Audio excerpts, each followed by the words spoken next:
अंबरनाथ तालुक्यातील मलंगगडावर आज उपमुख्यमंत्री एकनाथ शिंदे आरती करणार आहेत। दरवर्षी माघ पौर्णिमेला शिंदे या गडावर मलंग मत्स्येंद्रनाथांची आरती करतात। मलंगगड हे हिंदूंचं स्थान आहे की मुस्लिमांचं, यावरून 1952 सालापासून न्यायालयात वाद प्रलंबित आहे। हे मलंग मत्स्येंद्रनाथ यांचं मंदिर असल्याची हिंदूंची धारणा आहे, तर हा हाजी मलंग शहा बाबांचा दर्गा असल्याची मुस्लिमांची धारणा आहे। सद्यस्थितीमध्ये दोन्ही धर्मांचे भाविक गडावर जाऊन दर्शन घेतात। मात्र मलंग गडाला मुक्ती मिळवून देण्याची घोषणा करत शिवसेनेचे तत्कालीन जिल्हा प्रमुख आनंद दिघे यांनी प्रत्येक माघ पौर्णिमेला मलंगगडावर जाऊन आरती करण्यास सुरुवात केली। ही प्रथा आता एकनाथ शिंदेंकडून आजही पाळली जाते।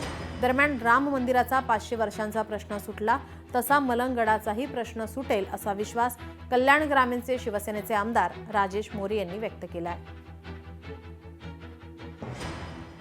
देशाचा जो राम मंदिराचा प्रश्न होता तोही 500 वर्ष आपला सुटला नव्हता, पण मोदी साहेबांच्या माध्यमातून एक राम मंदिराचा प्रश्न सुटला। त्याचबरोबर आपण जे प्रतापगडावर जी आपली समाधी आहे अफजल खानाची अनधिकृत, तीही शासनाच्या माध्यमातून काढण्यात आली।